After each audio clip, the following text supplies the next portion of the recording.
Very nice meeting you all.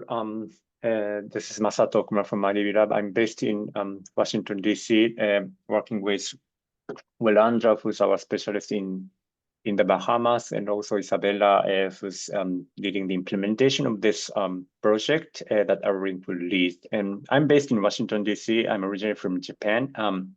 Very nice meeting you all, and let's dive into this exciting challenges, but that come with the opportunities. And I'm trying to share the screen. I just made you a co-host, so you could do it. Thank you very much. Let me stop my share. And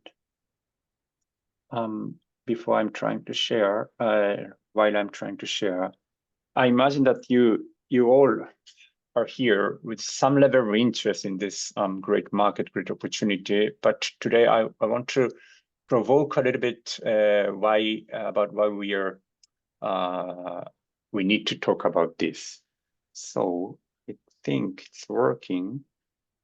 Yeah, you got it. Cool. Okay. So let's talk about the silver economy. So most likely some of the context that I'm sharing at the beginning of this presentation, in this opening remarks, you already know, but there might be some information that will strike you, that will surprise you. So let's see. Okay. So the world is talking about the aging, the demographic change more and more.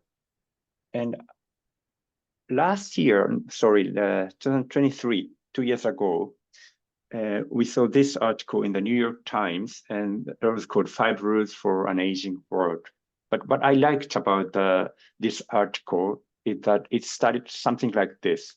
There are two groups of people in the world. The first group who believe that the only largest challenge of the century is the climate change.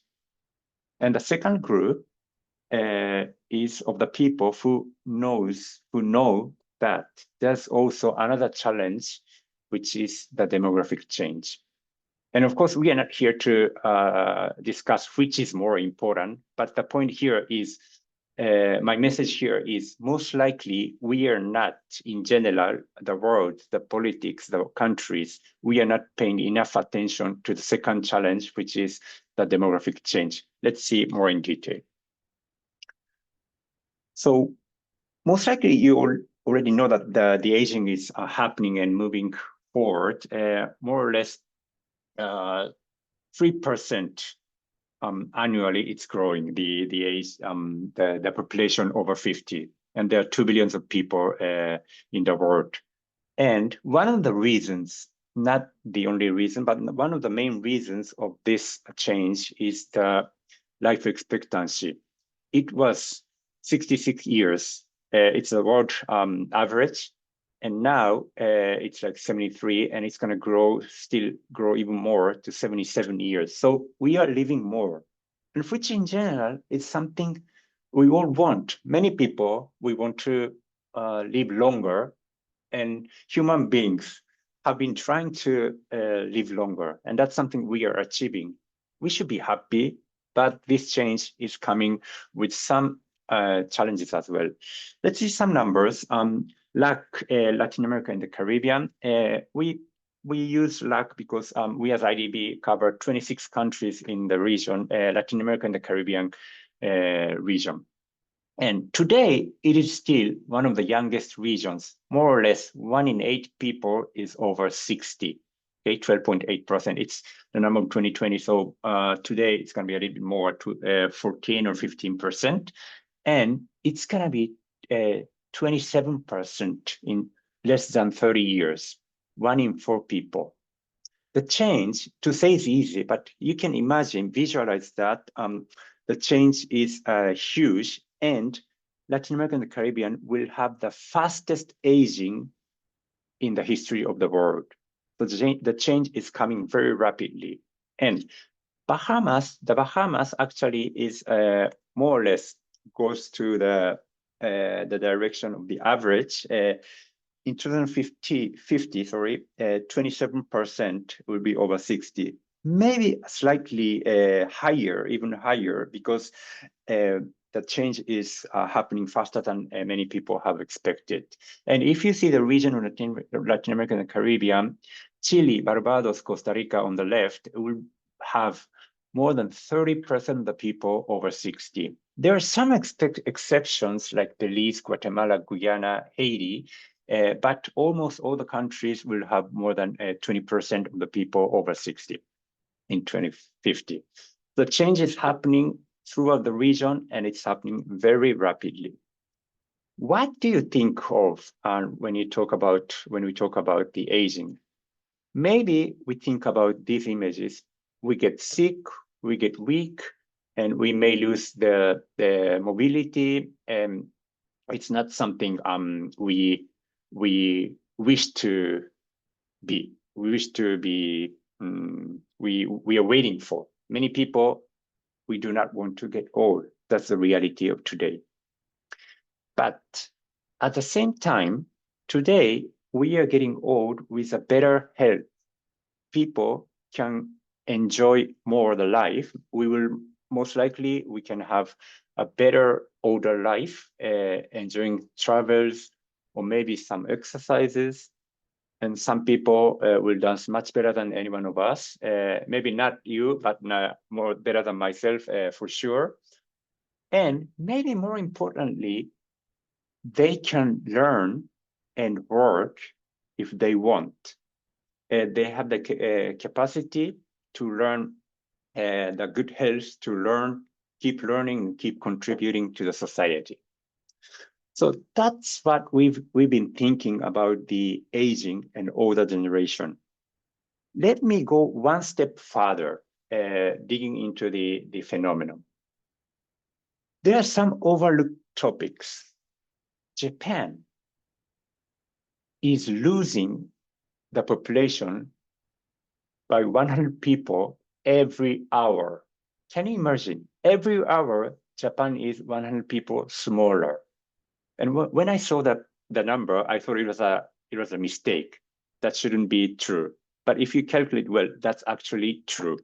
Okay, so Japan is losing 100 people every hour. Spain today is 48 million people, and it's going to be less than half by the end of the century. Behind all of this change, there's a question of the fertility. South Korea has a record of the lowest fertility rate of 0.7. Do you know what is the number, what is the birth rate we need to maintain a country's population? Meaning, a mother, how many babies have to bring to the world? You do the math, or you know that? Basically, 2 or slightly larger than 2.1, because some babies, unfortunately, won't live very long. So 2.1, if a mother give birth to two babies, a country will maintain the population. Now, South Korea is 0.7, way lower than the level to maintain the population. And by 2050, more than 75% of the countries will have the fertility rates lower than the rate to maintain the population. And that 75% will be 97% at the end of the century. So the world is starting to shrink. What's happening in the region? So 80% of the world population aged 60 will live in low and middle income countries. So aging is not anymore a phenomenon issue for developed countries like Europe, Japan, or the United States. Other low and middle income countries will have the same issue, and most likely it's going to be more challenging because they have less resources compared to Japan or other countries, right?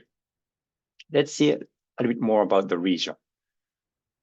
Do you have any idea who knows the fertility rate of the Bahamas? Anyone open the mic and shout? No? Don't be shy. Okay, maybe you don't have the idea. Okay. Yeah, no. Okay. So when I saw this number, let's first let me share the regional average, Latin American Caribbean, 1.8. When I learned about this number, I was totally shocked because I thought it was like 2.5 or 3, but it's already 1.8. The Bahamas, there are several statistics and some variety, but it's around 1.6 or 7. I even saw some number 1.4, but anyway, no statistics, no projection, no statistics is showing the number higher than 2 or 2.1. So Bahamas is also shrinking in a sense. Doesn't it strike like your mind? The region is already shrinking, starting to shrink, but strictly speaking, it will start shrinking slightly later, but it already we already know that it's going to start shrinking quite soon. So what does it mean? The dependency ratio, basically what percentage of the people need care. The orange line, yellow line is the child care, and the blue line is old people, care for older people, and the green line is total. So now more or less we are in the minimum line, and it's gonna increase the green line. Why? Because we'll need more and more care services for old age.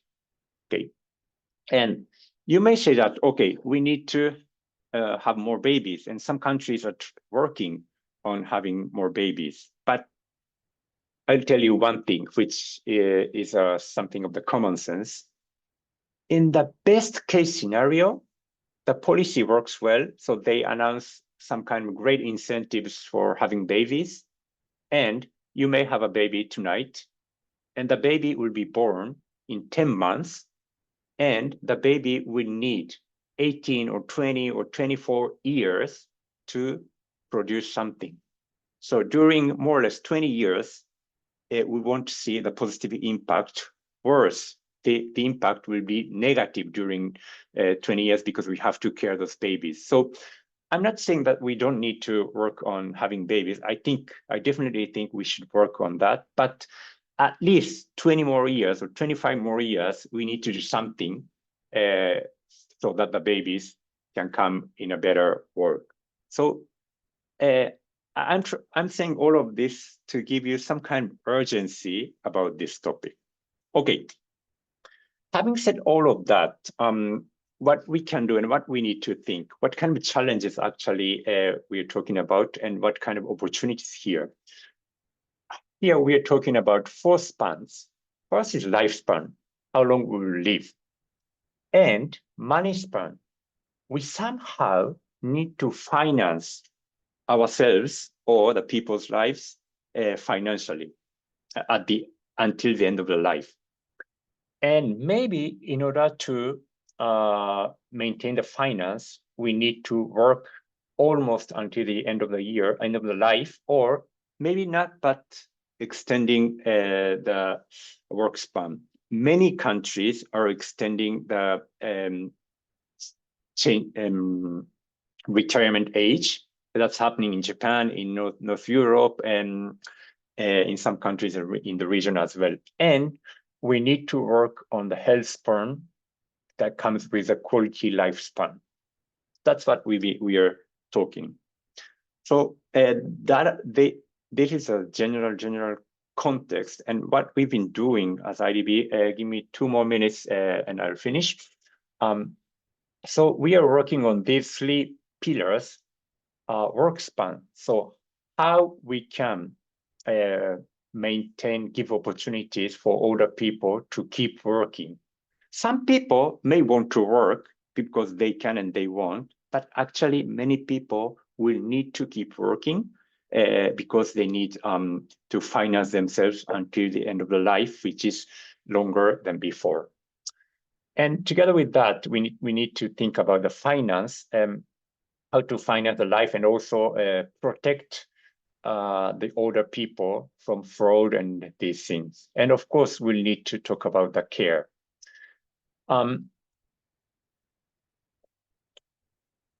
Double click of money span. There are some challenges, limited pensions, limited access for older people to financial products and services, and the issues of financial security that's on the bottom. But all of those pains can be huge opportunities of business for you guys. So think about the pains. We are thinking about the pains, but there's huge opportunities. And again, the change is coming to the Bahamas and to the entire region and to the world. So the opportunity is huge. That's money span. When talk about work span, how to employ them or how to make them start up their own businesses easier. So there are challenges: low employability, skills development, productivity, and retention of human talent. And all of them, we see huge opportunities. We have some projects about, for example, reskilling and upskilling, training people and promoting the job matching, etc. And that's one of the projects we're doing in Peru, working with one of the huge corporations called Romero Group in Peru. I'm not getting into the detail, but basically they are learning computer skills and also soft skills to maintain capable and relevant in the labor market. Okay, and there's another project, which is kind of a brother project or a sister project with this Arrowlynk project that you will learn more today. But Pensar en Grande from Uruguay, they are working basically doing two things. One is to promote the entrepreneurship of the older people, by older people, so that older people can start up their own businesses easier. In parallel, they are working with the entire ecosystem of entrepreneurship so that all the entrepreneurs, indifferently from their generation, can work on this market, because this market is huge. There are huge challenges, but there are huge opportunities as well. And last but not least, there are challenges of the care. And again, I don't get into the detail, but I'll share one number that is not on the slide.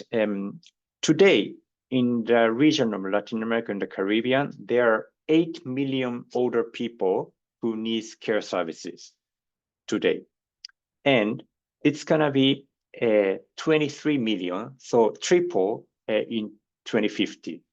So if we cannot innovate the industry, we'll have a disaster. But if we can innovate the industry, that may generate millions of new jobs. And mainly today, the caregivers are women. And many women are leaving their jobs to take care of their family, their parents. So if there are good quality and reasonable price services, those women can stay in their original job, counting on these new services. So there are huge opportunities of new employment and improve the gender balance and improving the lives of many people. And we've been working in this area.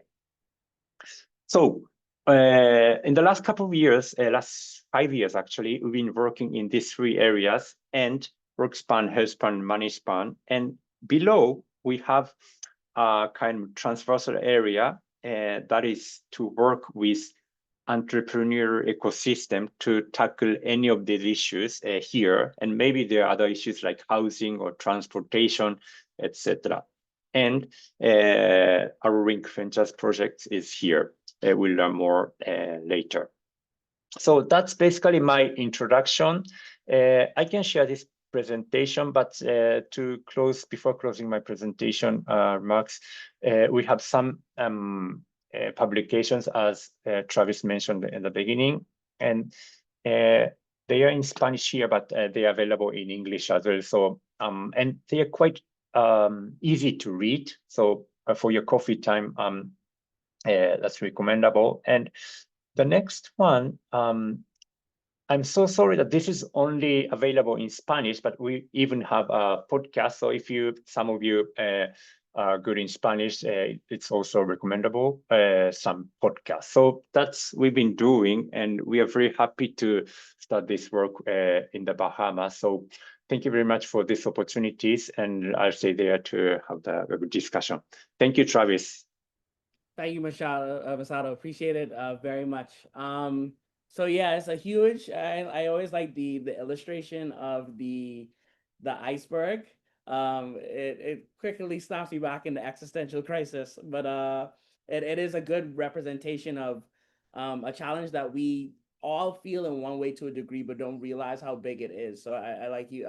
Thank you for the opportunity and for sharing most of those details. Next, we'll kind of hop into what we're trying to achieve as Arrowlynk Ventures. Specifically in the context of this project. Shauna Edgecombe will be leading the presentation next, and I'll be controlling the slides while she talks as well too. So let me just load up my screen. And then also, I mean, while I do that, if anybody has any tidbits that they want to throw in or any questions or like any insight, feel free to throw it in at any particular time. But we'll kind of season that out between the presentation if you want to drop in any comments at any time. So let me just load up the screen. Go back to Zoom, share.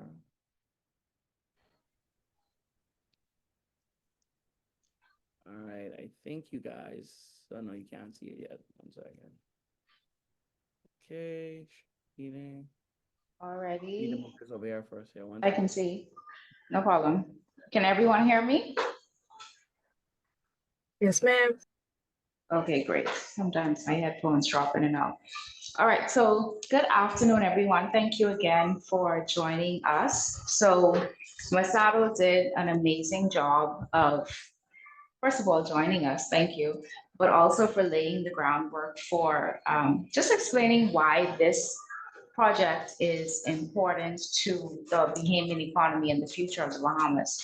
So as Masato said, by the year 2050, 1 in 4 persons will be over the age of 60, at least, right? So we are the fastest aging population in the globe. So here are some of the challenges that we're facing that Masato went over. In the Bahamas, by nearly 10%, there will be a percentage increase for those persons who are 65 and over. So while we're living to be almost 75 years old, we're actually retiring between the ages of 60 and 65. So what that does is, over the next 10 to 15 years between retirement and the end of life, that can create financial stress, that can put stress on the healthcare system, as we know, Social Security, which we know that NIB has had to be raised in order to remain sustainable, along with our pension schemes, right? And we especially need more specialized healthcare services and facilities catering to the elderly. Healthcare is one of the biggest areas that we need to address as a country in anticipation of moving towards 2050. So it is estimated that between 2015 and 2030, people over the age of 60 will be the source of nearly 30% of all consumption in Latin America and the Caribbean. So what the IDB Lab has done is it has identified some main opportunities in the market, right? So it falls under urban infrastructure, transportation and telecare, labor market, education, and new consumption. So specifically to our project, these are the 2 opportunities that we're looking at. The aging population provides problems and opportunities in the marketplace. As the population ages, their investments and spending habits change as they enter another phase of life. So what we are doing is we will focus on 2 target demographics. the entrepreneurs who are starting businesses or who have current businesses that focus on the needs of silver citizens, as we call them, and the silver citizens themselves who may be wanting to start or expand their own businesses, especially as they move from working to retirement age. So what we're doing is we are proposing a series of tailored programming to address these issues by creating a comprehensive support framework that fosters entrepreneurship for older adults while engaging various stakeholders. So this 3-year project will be divided into 3 components, and these are the beneficiaries. So the beneficiaries, the first set would be the entrepreneurs who are targeting senior citizens in the Bahamas, particularly includes women and poor and vulnerable people, and it empowers them to create innovative and inclusive solutions. The second set of beneficiaries are the seniors who may be retired or preparing for retirement, and it enables them to leverage their expertise and experience that they would have gained, and it also includes women and the poor and vulnerable. And then the third demographic is the public and private sector individuals. These include policymakers, regulators, investors, and service providers. We will raise awareness with them and foster collaboration. So here are the 3 components that the Silverpreneurs program is, or the project is divided into. Component 1 is the educational programs and workshops. We will equip entrepreneurs with the knowledge and skills to serve the silver economy through expert-led educational programs and campaigns, interactive sessions with practical activities, case studies, and group discussions. So on to the next slide, we will host a series of what we are calling silver forums, okay? So these are a series of subjects and topics around the silver economy here in the Bahamas. There will be panel discussions led by experts and industry leaders as we discuss navigating the challenges and opportunities for citizens and entrepreneurs. So one of the silver forums that we are anticipating having is focused on health and wellness. So what does that mean? It means health and wellness when it comes to how do you age well, how you take care of parents, grandparents, family members who are aging. How do you take care of yourself as a caregiver as you are also taking care of other people? So these silver forums will be empowerment workshops. They will be delivered through a series of interactive sessions. They will be conducted by industry experts, academics, and practitioners with experience in aging-related fields. And the participants will have the opportunity to engage in case studies and group discussions to apply their learning to real-world challenges. So next, focusing on component 2, which is the launch of the SilverPreneurs Accelerator. This will be a 10-week accelerator, and we're doing this 5 times over the course of the project, where we will cover value proposition, customer segmentation, market validation, revenue models, and growth strategies. This will include mentorship, feedback, and access to potential partners and investors through a curated network. The next slide shows our curriculum as well as how we deliver the projects. Everything will be virtual and hybrid, meaning that persons can come and meet together for our sessions as well as conducted virtually, because we know that one, everyone can't always make it in person, and Nassau is not the only place in the Bahamas, right? So there will be other other islands that will be engaged. So this is an example of some of our past teachings that we have done through what we have called our Bridge program, which is our proprietary program that we have built out that we run for various organizations, and we will also run it for this particular project. So lastly, we have the Expat Mentorship Program for component 3. So the Expat Mentorship Program targets expatriates in the Bahamas. We know that there are thousands of international persons who live and work here, whether they are older persons who are retired here and they've decided to make it their first or second home, or there are people who have emigrated here so that they are also working and running businesses. So we are going to match them up with local startups, local entrepreneurs to facilitate the sharing of their skills and expertise. This will include networking events, mentorship circles, and collaborations. By combining educational workshops, a structured accelerator, and a mentorship program that leverages expatriates with their knowledge and expertise, the project will create a multifaceted support system that fosters inclusion and drives economic growth within the Bahamas and the region. So here are the benefits of the SilverPreneurs program for the Bahamas specifically. One, we will address the challenges and opportunities of an aging demographic as well as the poor and vulnerable. Secondly, we will help prevent the loss of valuable skills and experience that occurs when seniors retire or leave the workforce. Thirdly, we will capitalize on the immense untapped resource of older Bahamian workers. We will ensure that the wisdom of senior citizens continues to enrich the nation. We will invest in human capital and ensure sustainable economic growth and ultimately empower senior entrepreneurs to create innovative and inclusive solutions. So, who is the team behind the Silver Economy Growth Hub? So Travis Miller, Matthew Kelly, and myself are the day-to-day team that run Arrowlynk Ventures, and we also have 3 additional board of directors. Our team is comprised of entrepreneurs from a variety of backgrounds of over 20 years of experience in accounting, technology, marketing, business development, and economics.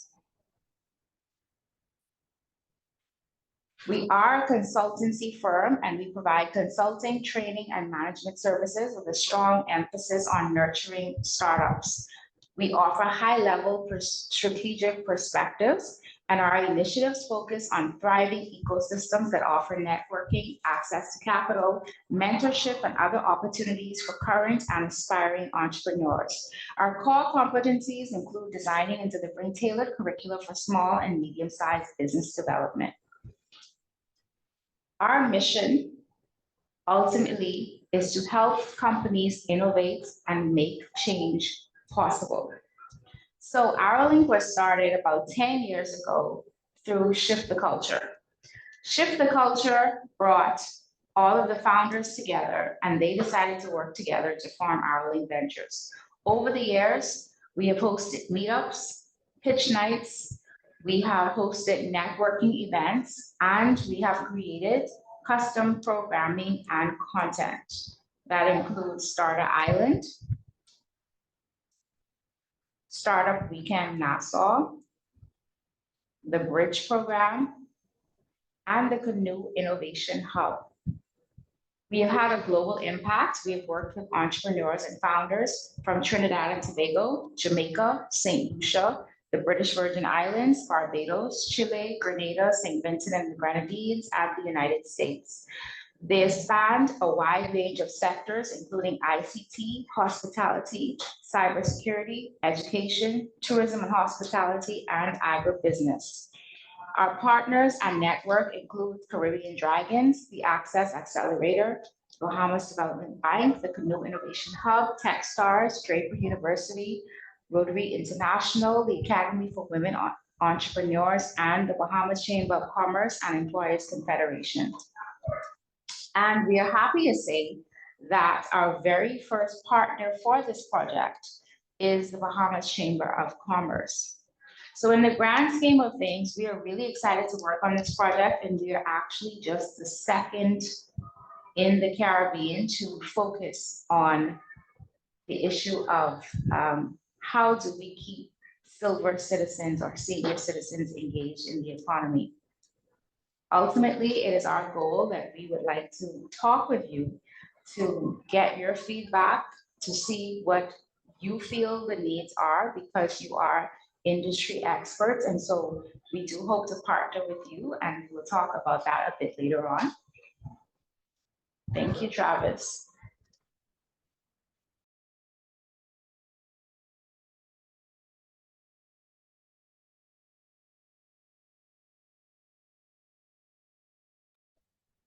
Travis, your mic is muted. Yeah, it was off screen, so I was trying to find it for the last couple of seconds. But yeah, thank you so much, Anna. Appreciate it very much. So yeah, at this point, we definitely want to make this interactive and kind of get your feedback or your thoughts initially from, what do you guys think about this and the potential for this particular space?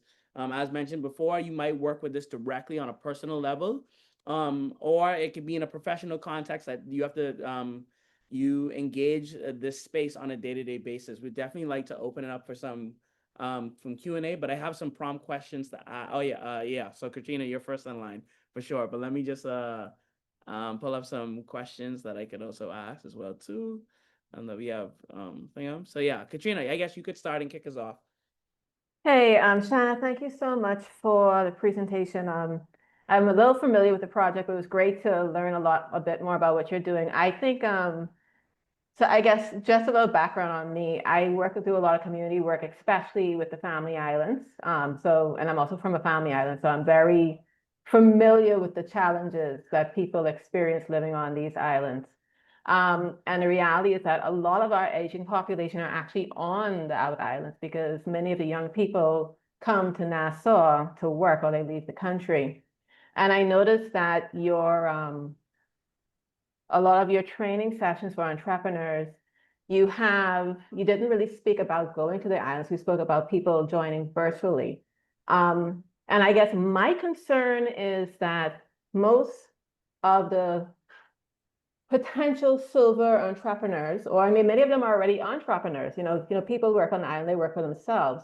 But most of them have not either had the skill or the access to be able to take their businesses further to be more financially successful. They're not technologically savvy. And even if they feel halfway comfortable selling a WhatsApp, they're not going to be joining a virtual conference or anything. It is not going to happen. I mean, if you've ever dealt with island people, if you don't call them, you ain't gonna hear nothing because they ain't answering no emails. Forget it. Yeah. They have an email, but if they check it, they don't answer. You have to call them and have a conversation or go on the island and track them down. So I guess my question then is there a plan in the works to figure out how to reach those people? Yeah, I could hop in and things. Absolutely. So we probably could have done a better job putting that in the presentation, but we definitely have a budget and plan to make a tour throughout the Family Islands as well too. We are definitely well aware of the technological challenges that come with just the training and entrepreneurship in general. So like a part of our workshops and training will definitely be revolved around reskilling and upskilling. But we have a budget for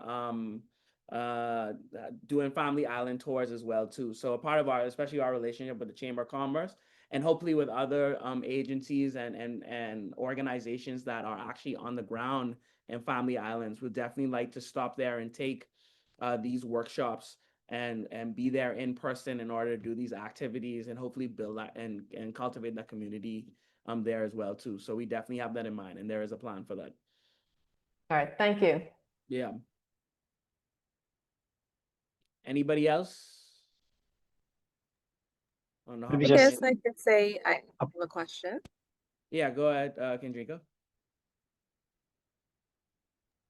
Just keeping in mind with Family Island residents, because they are considered our rural portion of the islands, our rural community. Sorry,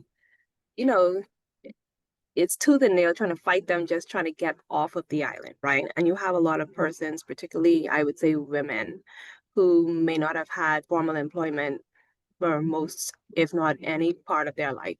So what would be a plan to reach those persons, either one who they probably have had fishing and farming for most of their life as their career, or homemakers? Do you have a plan for those type of persons? Yeah, so those to a degree, even though that might be a lifestyle that they've lived for a while, they may not realize it could be a form of entrepreneurship and development as well too. On just a low-hanging fruit perspective, one of the goals that we have that we would like to achieve within this program is that even if there's nothing necessarily entrepreneurial that comes out of engaging with these individuals, what we want and what is a core to development of the silver economy is for that community development to happen as well too. So getting them to get together to combat a lot of the challenges that may not be seen, like loneliness and isolation, that affect a lot of senior citizens as well too, that also tie directly into longevity and living better and a quality life as well too. If it is entrepreneurial in terms of if they're already engaged with farming or care or caregiving and home giving as well too, they could be entrepreneurial in their own right as well too. We might look at a model like what the Juana Luther Foundation has been doing from farming and agriculture development and see how that could possibly work in a way where if they're already doing that and they have their own individual farms, how could we do a network of farms where that might turn out to be a community of growing produce and healthier food for the community there as well too. So those are things that we want to look at and possibly are engaging with as well too. Katrina, yes, back to you. Sorry, I'm just going to try and spin off of what Kendrika said. I think it's also important to remember that a lot of the older women and men, but definitely women on these islands, have engaged in straw craft for most of their lives, right? You think about cutting top, you think about plaiting straw, making hats, making baskets. I mean, that's a major opportunity there because for some of them, it's really about having access to figure out how it can sell, right? They don't know where to sell it anymore because the straw market here is a joke. Sorry, if anybody else is in here who is connected to that, I actually remember when the straw market was a real straw market and I really miss it.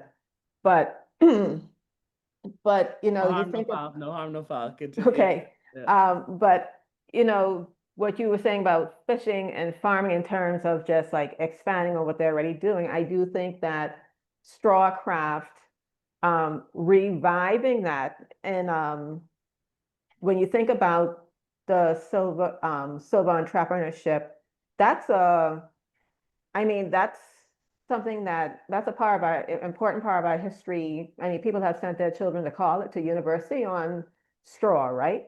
And you're also moving into things like sustainability. People are able to work from home. There's little to no overhead. So I don't know if that was already a part of the conversation, but I just wanted to throw that in here as a part of, kind of like the brainstorm. But I think it's definitely, on one side, we keep on talking about straw craft and culture, but this to me feels like a perfect opportunity to kind of like push that as well as a really important part of our culture, our history, in a way for people to make money without actually having to deal with the craziness of office or work politics, because after a while, as you get older, you really don't want to deal with that no more. You get tired. I see Shana's laughing, smiling. I think you get tired.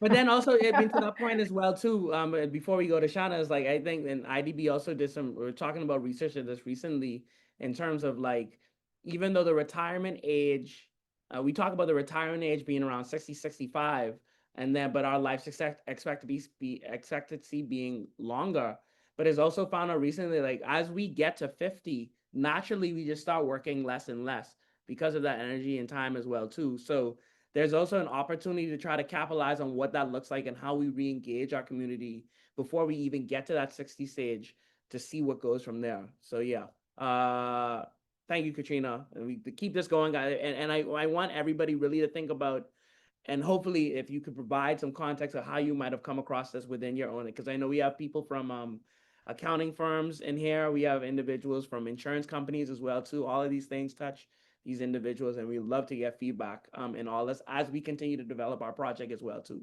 Shana, yes, go ahead. Yeah, Kendrika, you made a good point. I wanted to say that to your point about caregiving. So I've actually been working on a paper about the silver economy, and I know there's more than one company, but I came across a particular organization that actually supports the caregivers.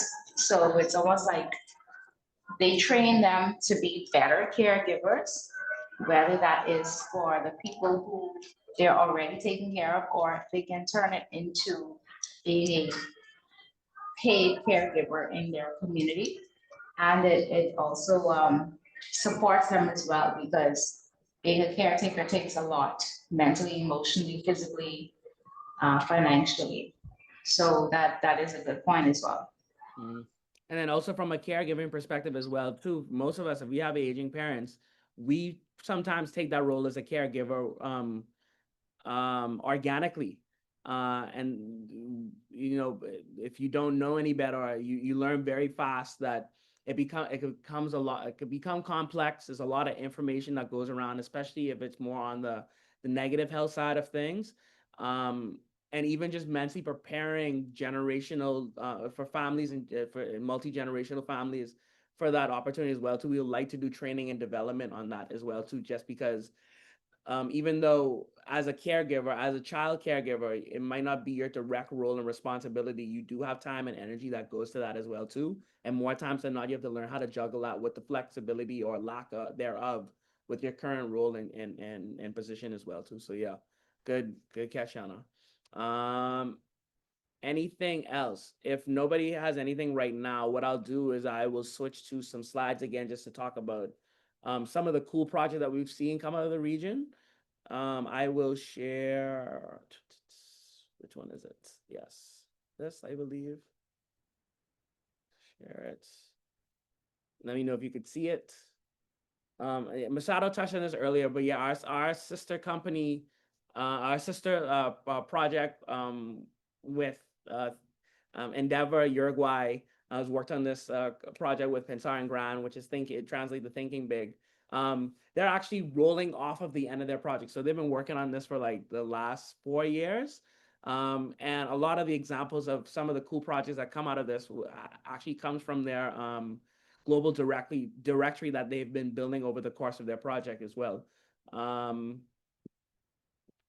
Yeah, so in terms of, Shana touched on this as well too, in terms of like looking at caregiving a different way. I actually have a couple slides I need to go back on. So my mom had a birthday at the end of last year, which is great. She's I won't tell her age because she will probably kill me if I tell her age on the call. But she's in that stage of life where she's retired from work. She's been in the workforce for over 45 years. And still very active and still participates within the company. She's kind of in that semi-retired stage where she works less, but she still very much wants to contribute to the company that she works at as well too. But she's also thinking about like what does this stage in life looks like for her as an individual as well too. She has skills that she still wants to use, but she also wants the flexibility in order to get more out of life. But I also want to point out Denise, who is in the corner here, would you see to the panel? She's a caregiver. She's actually based from Jamaica. She's been caregiving for multiple generations of my family for years, and she's very entrepreneurial at spirit as well too. But her caregiving has always come through having that close connection with our family and references through word of mouth. She doesn't have a platform to potentially give her skills and opportunities for other caregivers as well too. Although she's and she can provide a lot and could give a lot to people as well too. So to go back to like an example of what we see from the portfolio project, you've had a company, Dame Uno Mano, who decided to build a platform that allows not only these independent caregivers to find and to see opportunities, but they've extended into the private sector as well too, to talk to nursing assistants that have more specialized care, and it built a network in order for individuals to come and find and potentially engage caregivers that could help them on a basis. It alleviates the stress in terms of trying to find a caregiver that you could rely on and support, or that you trust, because they do all that work for you in the back end. So this is one of the projects that came out of Pensar and Gran's Think Big project. You have some more technical projects as well too. And I would like to see this as well too, especially engaging our developer community to think more about these projects. But you have a Glaya, who has built a suite of technologies for home monitoring and to give access and information that individuals could do at home that reduces the amount of financial burden that they might have to incur if they have to go to the hospital every now and again. So this is another cool project that came from that. A cool, very cool project. I don't know if we'll be able to tackle this, but I think this is a very niche project. But Kuvu, which is based in Spain, they're working on a project model where they were working with financing with banks, where they built a model in which older citizens that had a home, but also encountered loneliness and wanted to have build community and to share their home with other individuals. They did a model where those younger individuals who were looking for a home and couldn't find a home in the market, they built a model where they connected these two, where it was a home sharing relationship where they would work with these individuals who had homes and they had the space for those homes. They would live with their home and share their home, and it was a model in which when the older citizens would transition, home ownership would also go to the younger individuals as well too. I don't know if any of the banking people who I've invited are on the call. I would love to talk about how a model like this would work, especially for, as we all know, is the housing market is very expensive right now, and this could be a model that could possibly be something that could work as well too. Travis, Yes. sorry to interrupt. I Yeah. have to leave, but I wanted to leave a couple of comments before I leave very quickly. Yeah, go ahead. Thinking about this is Kupu. I understood that young people and older people may live together, right? That's the idea. Yeah. So you're touching this company is touching one of the important aspects, which is the intergenerational aspects. So in many cases, one of the typical errors I would say that we commit is when we think about the aging or demographic change. Okay, we think about the older people and like we segment them apart from us, and let's see what we can do for them.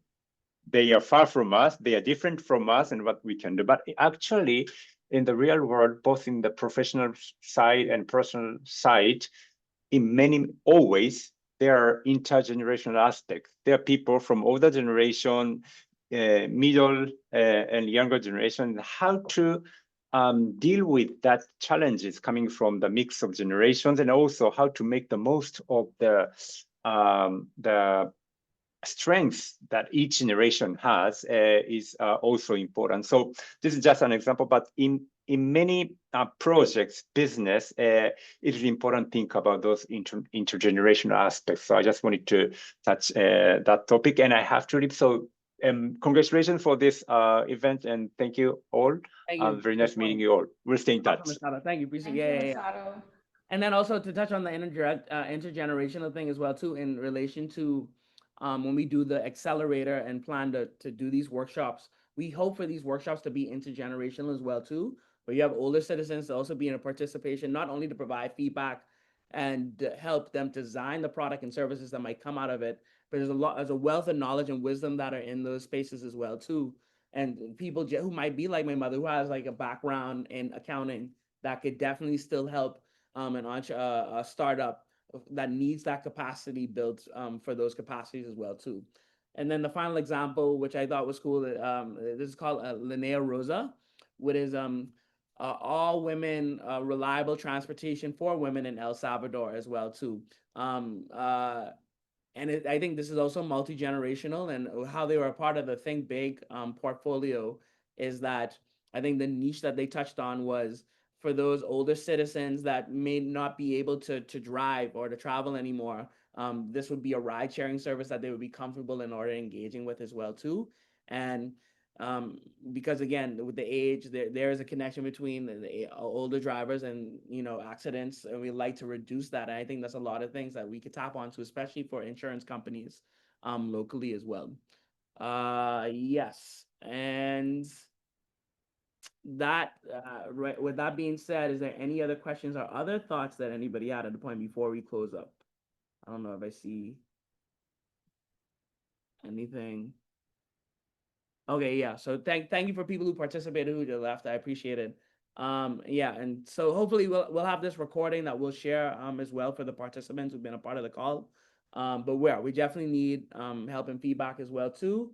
So with that being said, I guess we could start closing up. It's just 2, maybe 3 call to actions that we have but we'd like people to engage in as well too. So we have a general landscape survey that we currently have just to get some data and the feedback on like basic information for the silver economy that could help us to refine what we need to do moving forward as we develop the project. So just take a moment, if you will, if you could just scan this QR code in order to fill out this information for us, we would greatly appreciate it. We will also probably be sharing this on social media as well too, and feel free to share it with any of your internal partners that might feel relevant in order to engage within this project. And then we have also launched our website for this project as well too. It is bare minimum right now. If you go to SilverCaribe.com or scan the QR code, you'll be able to find the site. We plan to populate the site with the upcoming events and activities that we've had, the research that we'll share and also get from IDB Lab, and then also our research and finding as well too. When we open up the call to action for our accelerator, this will be the website where people go to possibly be a part of it, and other information as we continue the course of the project. And then third and finally, if this is something that you feel that you can sink your teeth into this and work together with us in collaboration, whether it might align with sustainable development goals that your company may or may not be engaging with as well too, we would love to have a conversation with you. Just feel free to we'll definitely follow up in a closing email to everybody who's been on this call. But we'll just love to sit for you for 10 minutes to see how we could possibly work together and collaborate, because we're still looking for partners and potential partners, the sponsors and collaborators for the project, and many different facets. Money is always great, but we're definitely go for in-kind support and contributions as well too in different facets. So those 10-minute conversations that we plan to have with y'all will just allow us to see how we could work together, where we could exchange value as we continue to develop the project. With that being said, that's pretty much it. I'll thank you for your time. I don't know, Will Andrew, who's also our project manager on the project. I don't know if you had any closing thoughts to say before we wrap up. No, thank you, Travis. I just wanted to say that this was a really great event. It's always great to see you guys in action and promoting this project. I know that it will be successful. And I just encourage everyone on the line, if there's a way that you can contribute or network, and like even the survey asks, if there's any older person that you know can benefit from this, please have them connect with Travis, Shanna, and the team and be involved in this amazing project that is not just regionally impacted, but it really helps everybody right here in our backyards, the older population that we all love, know, and are attached to us in some way. So thank you so much. Thank you very much. Appreciate it. Thank you, Ashley. I see your thing as well too. Yeah, so we'll touch base with everybody on a follow-up. Thank you so much for taking the time out. Again, I appreciate you. I've worked with you all, and I've shared a laugh or maybe a drink with you all on an occasion. If we haven't done yet, then I'll definitely come at some point. Appreciate you so much. Thank you, Shauna, for holding down the presentation. Thank you to the Arrowlynk team that is also on the call as well too. And then we'll touch base soon. Thank you very much. Thank you, everyone. Take care.